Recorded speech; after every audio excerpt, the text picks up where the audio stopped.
Bonjour, bienvenue sur Jeff Photographie. Donc aujourd'hui, je vais évoquer avec vous un problème que vous avez peut-être déjà rencontré ou que vous allez peut-être rencontrer. C'est par quoi remplacer son objectif kit, en l'occurrence le 18-55.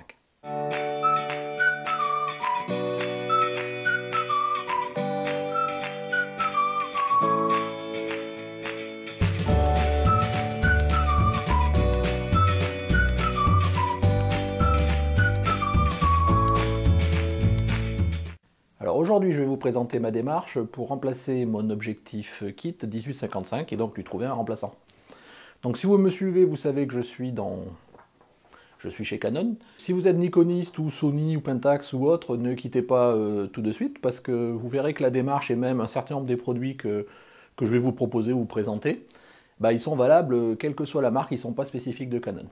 Alors je vais découper mon discours, mon épisode en trois phases. La première phase, je vais vous présenter le contexte un petit peu, pourquoi je veux changer mon objectif. La deuxième, ça sera pour vous présenter les prétendants, la shortlist de produits d'objectifs que j'ai pu retenir. Et enfin, au final, bah, mon choix pour vous présenter vraiment, puisque je suis allé vraiment jusqu'au bout de la démarche, pour vous présenter vraiment l'objectif que j'ai retenu et que j'ai même acquis. Alors depuis 2009, date à laquelle j'ai acheté mon Canon OS 450D, et l'objectif kit que j'avais avec est le 18-55 qui ouvre à 3, 5, 5, 6. Bah, c'était mon objectif principal. Depuis, j'ai été amené à acheter un 50 mm 1.8 de chez Canon aussi, et de chez Tamron le 70-300. Mais il s'avère que malgré ces derniers achats, en fait, c'est toujours mon objectif kit que j'utilise le plus communément au quotidien. Alors pourquoi j'utilise essentiellement cet objectif? D'abord parce que c'est un objectif qui a un range assez sympa, que j'utilise facilement en balade, parce que bon, il fait 18-55, je pense que c'est assez sympa. C'est mon seul grand angle ou assimilé avec la partie 18 mm. Bon, l'inconvénient de notre côté, c'est qu'il n'est pas très lumineux, hein, parce qu'il ouvre à 3,5 à 18 mm et rapidement on passe à 4, 5, 5, 6, donc il n'est pas très lumineux.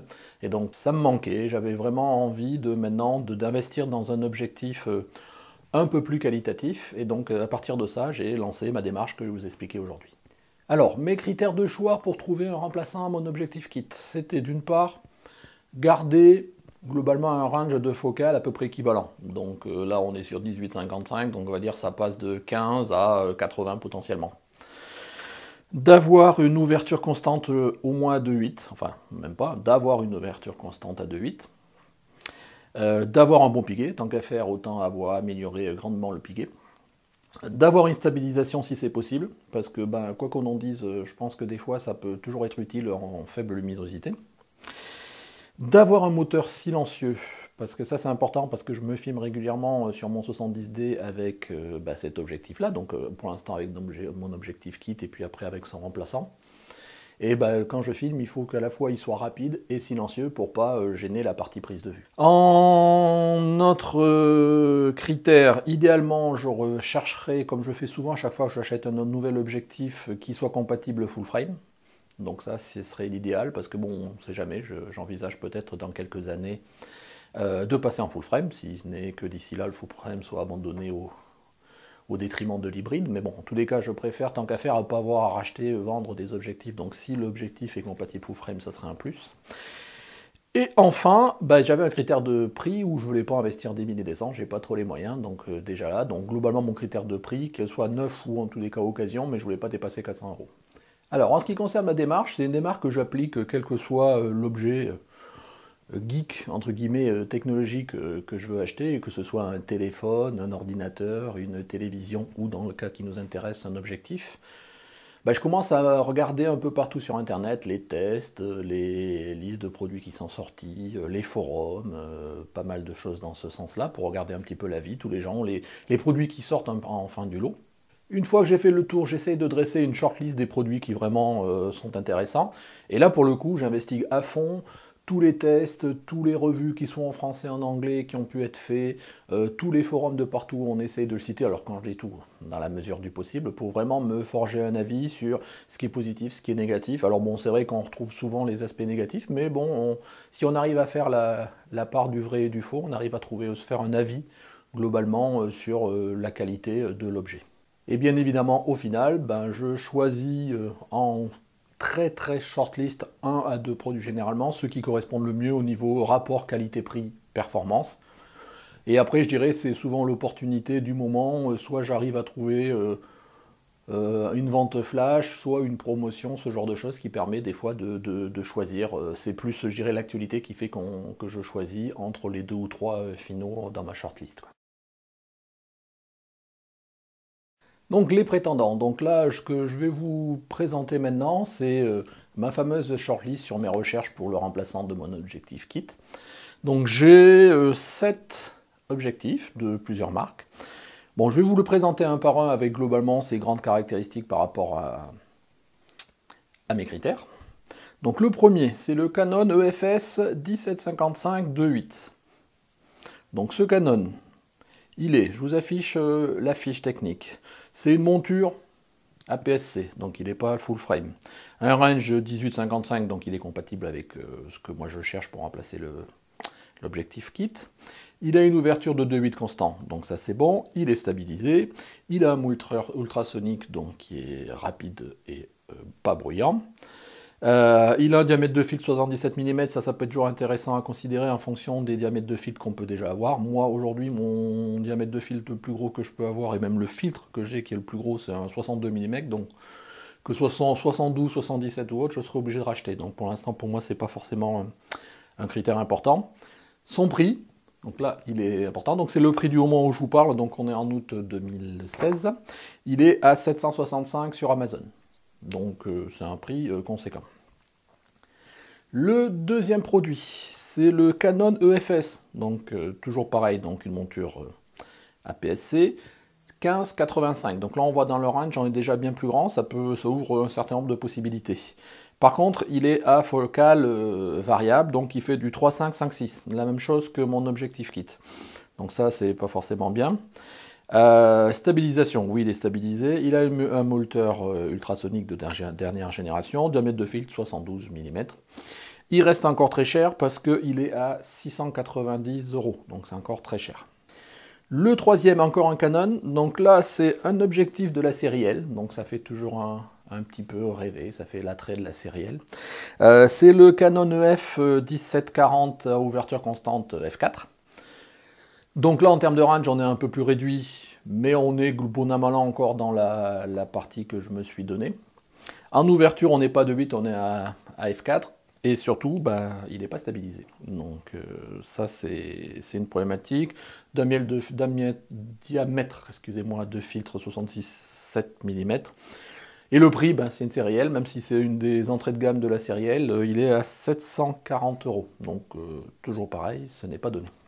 Le quatrième dans ce type d'objectif, c'est le Tamron SPAF 1750 f2.8. Alors je vous donne toute la caractéristique XRDI2 VC, donc c'est la version stabilisée. Donc c'est un objectif APS-C, donc toujours pas full frame. 1750, donc en termes de range, on est impec. Il est à 2.8 constant, donc ça correspond à mes critères. Il est stabilisé, oui. Par contre, il n'a pas de motorisation ultrasonique. Donc il ne correspond pas tout à fait aux critères. Diamètre de filtre 77 mm. C'est la série SP de Tamron, donc qui correspond, je dirais, à la série spéciale performance, je crois, ça veut dire SP, donc c'est la gamme avancée de chez Tamron. Il est à 369 € chez Amazon, à l'heure où je vous parle. Donc on voit c'est déjà quasiment 2 fois moins cher que les 3 objectifs que j'ai évoqués juste avant. Donc ça c'était mon quatrième. Mon cinquième, c'est son petit frère ou son grand frère suivant. Donc c'est toujours un Tamron, c'est le SPAF 1750 f2.8 XRDI2 LD Aspherici F. Ouais, c'est le nom complet. Donc de toute façon vous avez la petite fiche là. Alors c'est un peu le pendant du Tamron juste avant, sauf qu'il n'est pas stabilisé. Il n'a toujours pas un moteur ultrasonique. Non, il n'a toujours pas de moteur ultrasonique. C'est une version un peu plus ancienne du Tamron que j'ai cité juste avant. Diamètre de filtre 67 mm, donc c'est un des plus petits en termes de diamètre de filtre. Il fait toujours partie de la série SP. Et lui, il est moins cher. C'est même le moins cher de toute la gamme que je vais vous lister. Il est à 295 €. Voilà pour Tamron. Maintenant, chez Sigma. Le premier, c'est un Sigma 1770 à ouverture 2.8.4. DC OS USM macro. Donc c'est un objectif 1770, donc c'est un range de focale assez intéressant. Il n'est pas ouverture constante puisqu'il fait 2,8, 4. Il est stabilisé, il a un moteur ultrasonique, un diamètre de fil de 77 mm.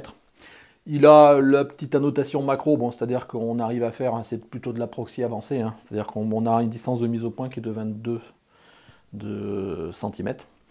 Et il est à 316 €. Donc un petit peu plus cher que le Tamron juste à côté, mais il est relativement pas cher.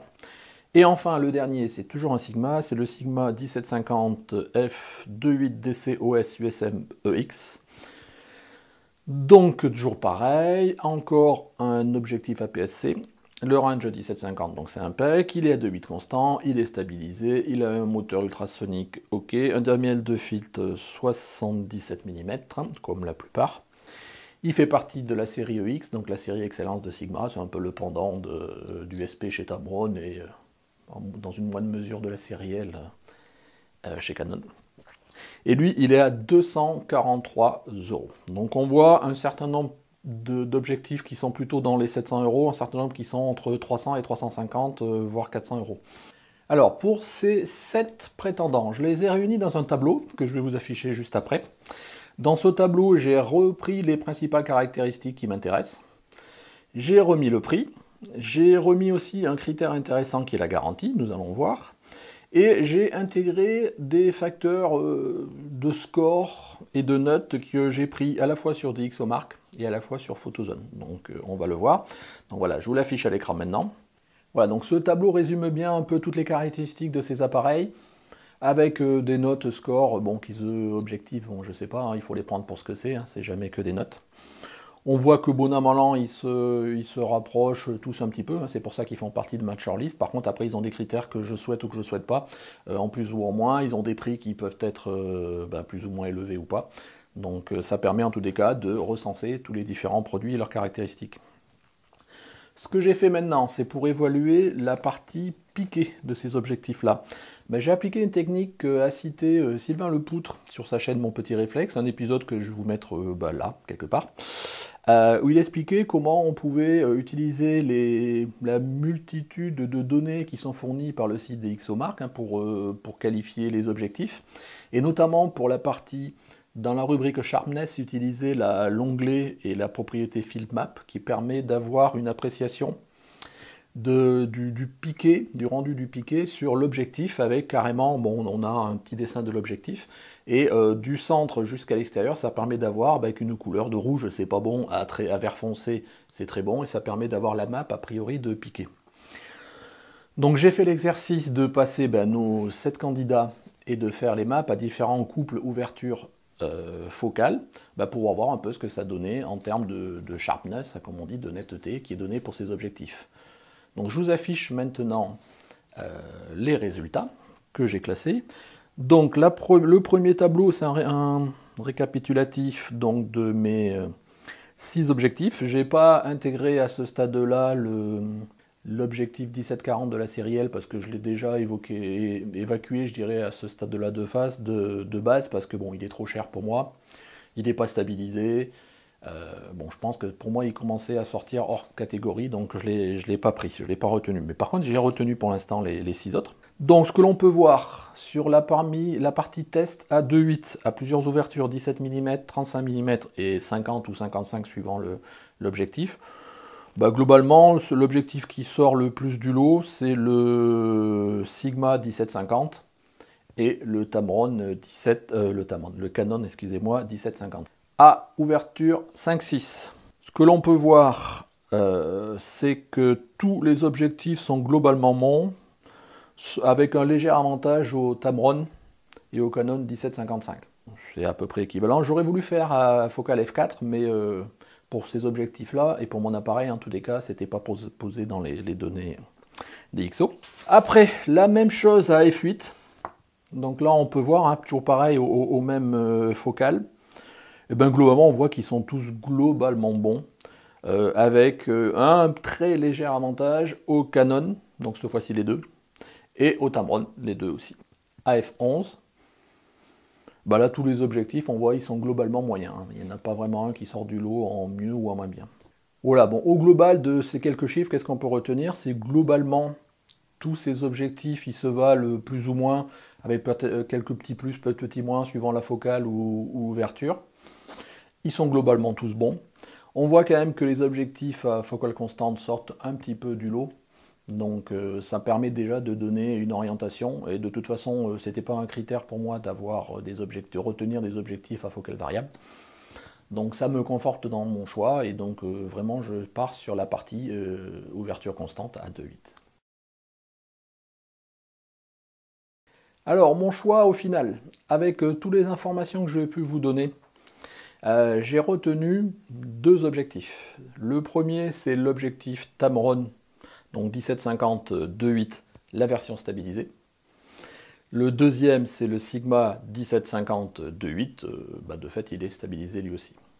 Alors, ces deux objectifs regroupent et répondent à tous les critères que j'ai pu me mettre. Donc, le Sigma, tous, sans exception. Sauf peut-être le fait qu'il puisse être en monture full frame, mais bon là c'était plus un critère optionnel, je vais dire. Et le Tamron, il a un critère qui ne correspond pas tout à fait, c'est qu'il n'a pas un moteur ultrasonique, ce qui est indispensable pour moi, je vous disais, pour me filmer, donc c'est un critère important. Mais bon, il a une bonne réputation au niveau qualité, et notamment en termes de piqué, donc je garde vraiment ces deux-là pour le choix final. Ces deux, pourquoi? Parce que ce sont ceux qui sont globalement les mieux notés dans un peu de partout où j'ai pu regarder, dans les forums, dans les tests, les commentaires de tout le monde. C'est ceux qui ont une garantie la plus étendue. 3 ans pour le Sigma, 5 ans pour le Tamron. Donc c'est toujours important quand on investit dans du matériel neuf, on ne sait jamais avec ce qui peut arriver. C'est ceux qui sortent du lot, dont je vous disais dans les tests, dans tous les avis, dans tous les forums. C'est ceux qui ont des rapports qualité-prix imbattables, parce que je vous rappelle, le Tamron il est à 369 et le Sigma il est à 342. Donc on est globalement, enfin même complètement dans la gamme de prix, puisque je voulais inférieur à 400 €.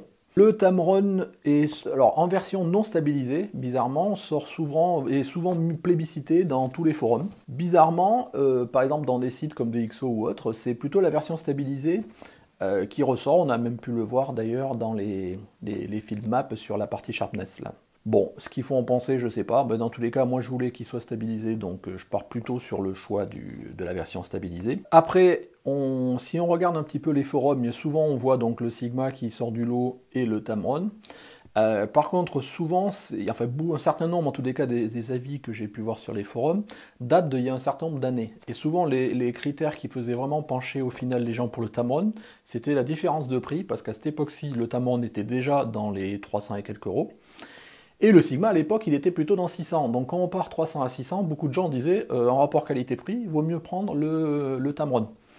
Sachant que maintenant, le Sigma, oui, il est au même prix que le Tamron, voire même 10 ou 20 € moins cher, je dirais, cet argument n'est plus valable. Donc vraiment, ces deux objectifs sont toujours vraiment ceux qui sont le plus publicités dans ce que j'ai pu voir. Enfin, je me suis appuyé aussi pour vraiment forger mon avis final sur une vidéo que j'ai trouvée sur une chaîne YouTube d'un Anglais. Je vais vous mettre le lien ici, où il compare 4 objectifs. Donc le Sigma, donc le 1750-2.8, le Tamron stabilisé 1750-2.8, le Canon 1855 2.8 aussi, donc ces trois-là qui font partie de mes prétendants, et il a rajouté le Sigma 16 ou 18-35.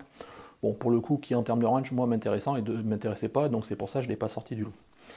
Et au final, donc là, vous verrez, je vous engage vraiment à aller regarder, parce qu'il est sympa, surtout si vous êtes intéressé par justement cette problématique de changer d'objectif kit, parce que vraiment, il présente les avantages et les inconvénients. Alors là, il parle d'aberration, de vignettage, enfin, tous les parties qui peuvent nous intéresser, mais il s'est beaucoup intéressé à la partie aussi piquée. Et donc là, on voit bien qu'il y a toujours pareil, ces deux objectifs qui sortent du lot, mais celui qui recommande le plus, c'est aussi le Sigma. Donc ça me conforte, je dirais, dans mon choix premier, qui était plutôt entre le Tamron et le Sigma, d'être plutôt orienté vers le Sigma, d'autant que lui, pour le coup, il a une motorisation ultrasonique. Voilà, donc au final, vous devez vous en douter, j'ai plutôt choisi donc le Sigma 1750-2.8. Alors ce choix, bon, il était déjà, je dirais, sur le papier, c'était plutôt celui qui sortait du lot parce qu'il correspondait à toutes mes caractéristiques et il était bien noté, je dirais. Mais après, ce choix, il s'est concrétisé aussi par l'actualité, où j'ai réussi à l'attraper en vente flash sur Amazon. Et donc je vous disais qu'il était à 242, donc j'ai réussi à l'avoir à 270. Donc ça m'a permis justement de me conforter et à rester moins longtemps après à statuer entre l'un ou pas l'autre, quoi. Donc je l'ai eu à plus de 20% de remise. Donc voilà, donc j'ai eu l'objectif que je souhaitais avec en plus un bon prix. Que demander de plus? Voilà pour conclure, bon, je vous ai expliqué ma démarche pour essayer de trouver un remplaçant à mon objectif kit 1855. Donc cette démarche, elle vaut ce qu'elle vaut. C'est celle que j'ai suivie et c'est vraiment basé sur mon expérience puisque je vous dis, j'ai réalisé ça sur les 2-3 derniers mois. Et mon achat, je viens de le faire maintenant, hein, donc c'est vraiment quelque chose de tout frais. Donc je vous partage, comme toujours pareil, hein, sur cette chaîne-là, mon retour d'expérience. Ça peut peut-être être utile tant dans la façon d'appréhender la problématique que par les quelques éléments et produits de ma shortlist, si ça peut en intéresser d'autres. Je rappelle que, notamment tout ce qui est Tamron et Sigma, de fait, ils sont aussi valables. Moi, je m'intéresse plutôt pour la partie monture Canon, mais ils existent aussi en monture Nikon, ça c'est sûr, et sûrement Pentax, Sony et autres. Les éléments qui sont notamment les objectifs Canon, notamment le 18-55 2.8 de Canon, qui est souvent publicité lui aussi comme étant la référence en termes d'objectifs en ouverture constante de 8, mais vu le prix, je ne l'ai pas considéré. Je crois savoir qu'il existe son pendant en Nikon, donc dans tous les cas, c'est vraiment assimilable, c'est pas un épisode que je vous présente qui est vraiment dédié, complètement orienté Canon. Alors, bien évidemment, cette démarche, ça m'a permis de choisir un objectif sur des critères que j'ai essayé de vouloir objectifs. Bon, faut pas se leurrer, il y a toujours un petit côté subjectif à la fois dans la présentation, l'interprétation des commentaires, des notes des XO-marques, des avis, parce qu'on arrive, il faut toujours faire un petit peu le tri ou pas. Donc il y a forcément un petit ressenti personnel, mais je pense que la démarche, je l'ai voulu la plus honnête possible déjà par rapport à moi, donc je vous la restitue en l'état.